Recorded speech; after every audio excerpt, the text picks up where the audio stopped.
I love tarot, I love manifesting, and I love astrology. So I wanted to show you one of my favorite techniques, which is how to manifest and also how to navigate difficulties by using the tarot. Have you ever given yourself a reading and there's like, wow, some card that you go, I do not want that as my outcome. I don't want that as my immediate future. Well, this manifesting technique helps you transform that in two ways. One, by swapping the cards out and visualizing a different and better outcome. But two, it allows you to think about and open up your mind to how you can actually create that, not only magically, but also practically.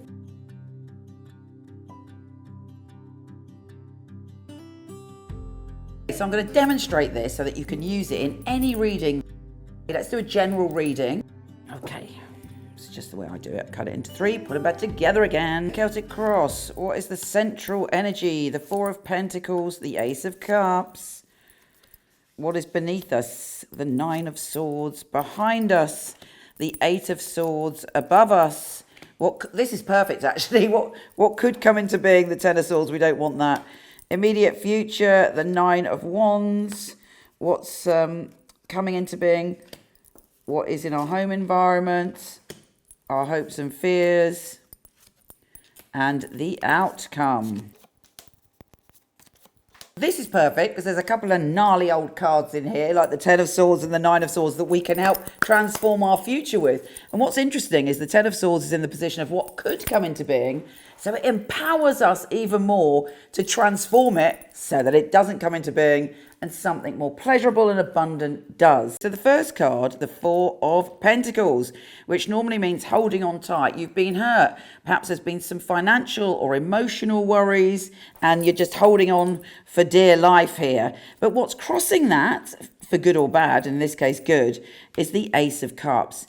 Healing, wonder, magic. Our cup is full of love, there's joy, there's an emotional flow, and it's generally happiness and bliss. Actually, because it's an ace, it's a very powerful card. So even if we weren't transforming this reading, we have the opportunity to overcome this Four of Pentacles. The Four of Pentacles is a card that it means, we are blocking ourselves. So our energy isn't flowing. If you look at the card, it's like we're blocking all our chakras. We're not allowing ourselves to be open. We can protect ourselves without having Four of Pentacles energy. Anyway, the Ace of Cups is signaling there will be great happiness. There will be emotional flow. And what is beneath us is the Nine of Swords. Perhaps underneath our front and the way that we're expressing ourselves in the world, there's some deep sorrow and some stuff that we haven't dealt with that we're pushing down. Okay, that is a great one that we're going to clear up in this manifesting experience. What's interesting about the Eight of Swords is although the person is blindfolded, if they just step forward, they can leave that gap and then unravel themselves and be free. So whatever has been holding us back is passing and we're seeing the route forward. The Nine of Wands. Feeling defensive, feeling like we have to protect ourselves because we've been in a battle and we're a bit battle scarred. There's a part of it that feels as if we've been hurt and now we're going to defend ourselves. This is, it's useful for a time, but it's definitely not a useful energy to invite into our life long term, because then as well as sort of blocking bad experiences, we can also block good experiences, which is clearly no good. So I think we might shift this card when we come to it as well. The Nine of Pentacles, success and abundance and feeling secure in ourselves is coming up in our life. Great, we'll keep that. The Queen of Pentacles in our home environment usually signifies a Taurus, Virgo or Capricorn, but it's feeling more secure and solid and at home in ourselves, grounded and knowing that all the right things to do and being very practical. In this position of hopes and fears, we have the Page of Wands. Perhaps you want to have an adventure. Exciting as that is, as ready for it as you are, there is also this desire to not do anything because you're frightened of what would happen if you went on that adventure. In the outcome, we've got the Four of Swords. The Four of Swords is a card that means that you've gone through a tough time, you're exhausted, you need recovery, you need peace.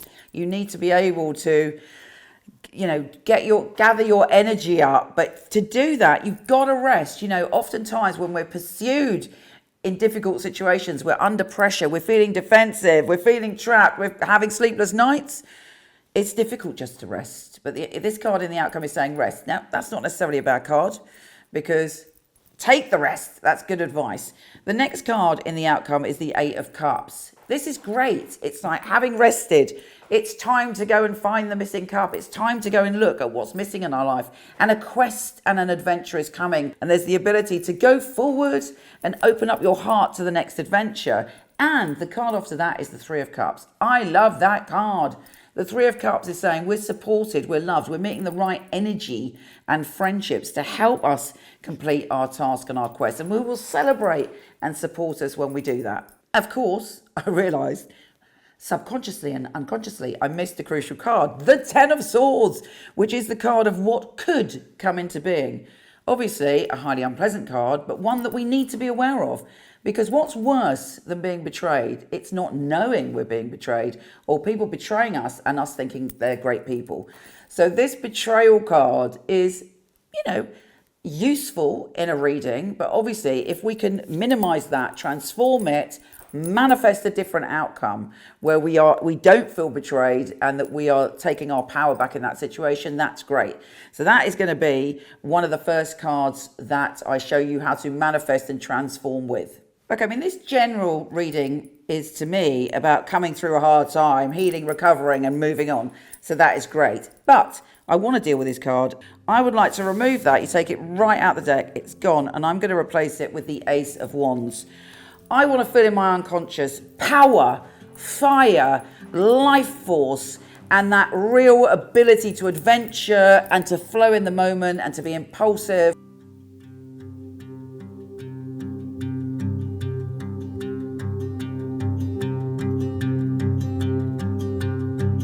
Now, there's extra magic to be worked on the next card because it's in the position of what could come into being. So there's even more magic for us to work with because it hasn't yet formulated that energy.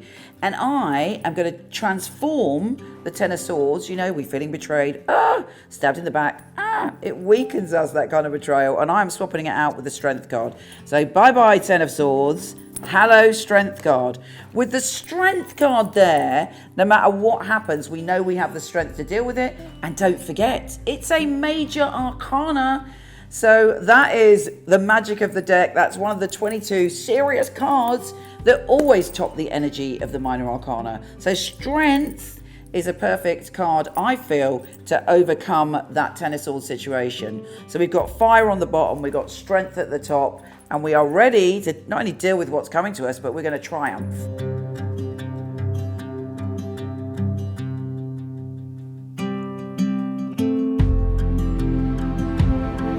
So it's interesting because the next card that I want to change is in the immediate future, the Nine of Wands. Feeling defensive, not letting anyone in, keeping our walls up. And I thought, what is the best card to deal with that energy? First of all, I thought about Judgment. I thought, well, Judgment is a breakthrough. We see the light and we can go on to the next path. And then I thought, no, that's not quite right. So I have plumped for the Fool, because the Fool is very different to that feeling defensive. When we get to the moment of the Fool, we can leap into the world with the innocence and trust and wisdom that we need to move forward. But we're open. It also allows us to free-flowingly act in the moment, and it really goes together very nicely with the Ace of Wands and the Strength card. So transforming feeling defensive to being open, innocent again, and ready to leap into the future, the Fool is the one for me.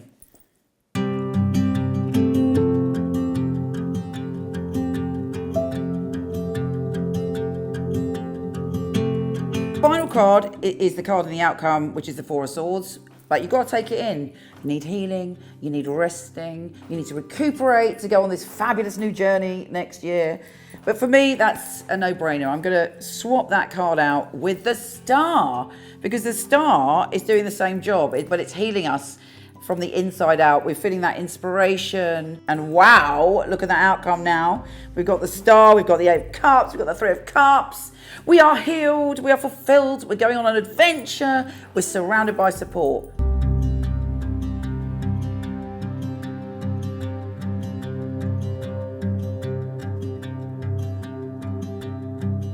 the key to this technique is really important.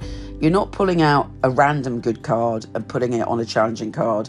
What you're doing is finding the breakthrough card, which has a similar energy but a successful outcome.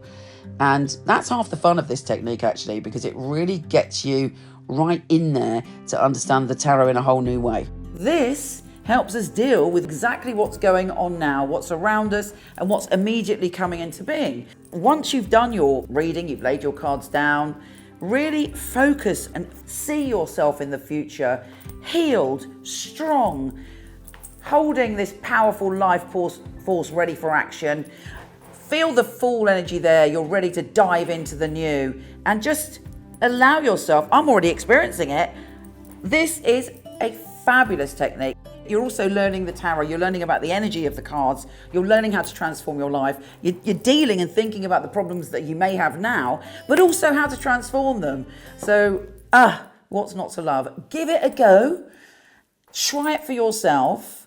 Even just the impact of laying down those good cards as a healing effect. So, highly recommend it. You will be amazed by what you can achieve that way. Don't forget, I've been using the Knight-Waite Tarot, my own deck, which is available to buy now and was created for added magic. I highly recommend getting the book as well.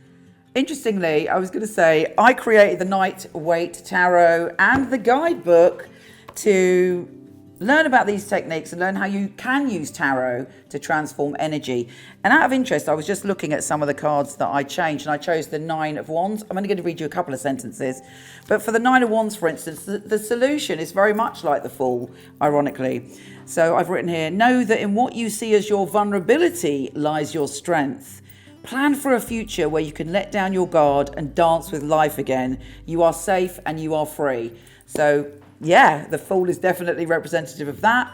That was the interpretation for the 9 of Wands. So this book, the Knight-Waite Tarot Guidebook, is very helpful if you want to learn these techniques or learn how to use tarot to transform any cards that you want to shift on. When you've tried out this technique, leave me a comment below and let me know how you get on. I am very excited to hear your stories.